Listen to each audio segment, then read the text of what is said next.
सांगितल्यानंतर याच्यामध्ये हजारो आताच्या आता काहीही करायला तयार होतील, जीव द्यायला तयार होतील आणि जीव घ्यायला तयार होतील. हे एक जीवाचे.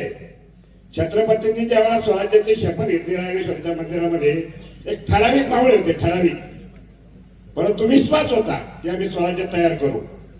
तसं आमच्या नेत्याच्या मार्गदर्शनाखाली आमच्या सर्व सहकार्यांमध्ये विश्वास आहे की आमच्या नेत्याने सांगितल्यानंतर हे कुठलीही गोष्ट करायला तयार होते.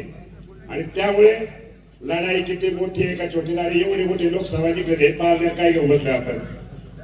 तरी आमच्या हजारो सहकारी या तालुक्यामध्ये नव्हते, तरी या तालुक्यामधून 40,000चं लीड घेतलं. आणि आता तर सगळे जागेवर आहेत. या गटामध्ये निवडणूक आहे, गटातले उमेदवार आहेत आणि 22 पैकी 17 सरपंच, उपसरपंच सगळे जागेवर बसलेले. लागतंय काय शेवटी तुम्ही मला सांगा. म्हणून जास्त वेळ घेणार नाही. आपल्यालाही माहिती आहे आपल्याकडे पाहुणे आलेले आहेत, परंतु शेवटी निवडणूक आहे. तुम्हाला तुमच्या गावाला माहिती आहे, फार शिकले किंवा चांगले कपडे घातले आणि नाही चांगलं बोलता आलं म्हणून नेता होता येत नाही. नेता आमच्या नेत्यासारखा असावा लागतो. अख्ख्या देशाने पाहिलं. नेता ज्यावेळेला आमदार झाला, महाराष्ट्राच्या राजकारणातल्या सगळ्या आमदारांचं डिमोलिशन करून टाकलं आमच्या नेत्यांनी. रस्ते बांधले सगळ्या महाराष्ट्रात. 288 आमदार सगळे सांगायला लागले, अरे कसं वागावं लागतं, आमदार कसा असावा लागतो. निलेश लंकेकर पहा, काम काय केली आपण अख्ख्या जगाने पाहिलेलं आहे. कोरोनाच्या काळामध्ये हेच माझे सर्व सहकारी होते, ज्यांच्या सर्वांच्या सहकार्यामुळे नेत्यांच्या मार्गदर्शनाखाली 33,000 लोकांना आपण त्या ठिकाणी जीव वाचवू शकलो, त्यांना जीवदान त्या ठिकाणी देऊ शकलो. नेता इथून दिल्लीला गेला, देशाच्या पंतप्रधानाला सुद्धा निलेश लंकेच्या नावाची दखल घ्यावी लागली. निलेश लंकेकर पाहावं लागलं का कोण माणूस आहे ज्यांच्या 5 पिढ्यांचं राजकारण संपून संसदेत आला. आणि मग देशातले खासदार म्हणायला लागले 543 खासदार कसा असावा, निलेश लंकेकर पहा.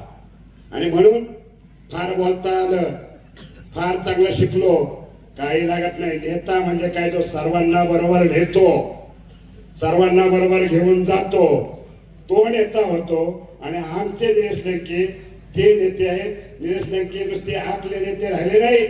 निलेश लंके नुसते आता नगर जिल्हा, महाराष्ट्र एवढ्या पुरते नेते राहिले नाही. आपला नेता देशाचा नेता झालेला आहे. आणि 10 वर्षानंतर या सहकार्यांच्या जीवावर, याच मंदिरासमोर सांगतो, नेता राज्याची जबाबदारी त्या ठिकाणी पेलवू शकेल एवढी ताकद आपल्या सहकार्यांमध्ये आहे आणि आपल्या नेत्यामध्ये आहे. शेवटी कशा करता करायचं असतं राजकारण आपल्याला. सर्वात महत्वाचं आहे की वेळ झालेला आहे, मलाही माहिती आहे, परंतु ह्या लोकांना जर बोलायला दिलं नाही, मत तुम्हाला गावात मागायचे, तुम्ही गावामधून मतं मिळवणार आहे. म्हणून सर्वात महत्वाचं हे, आपण सर्वजण आलात. येणाऱ्या 20 तारखेला सर्वांनी एक मताने राणीताईंच्या पाठीमागे उभं राहायचंय. आणि महाराष्ट्रामधून निवडून येणाऱ्या पहिल्या 5 आमदारांमध्ये आपल्या राणीताईचा नंबर असला पाहिजे, हे सर्वांनी ध्यानात घ्यायचंय. अशी विनंती आपण सर्वांना करतो. या ठिकाणी सांगतो. जय हिंद, जय महाराष्ट्र.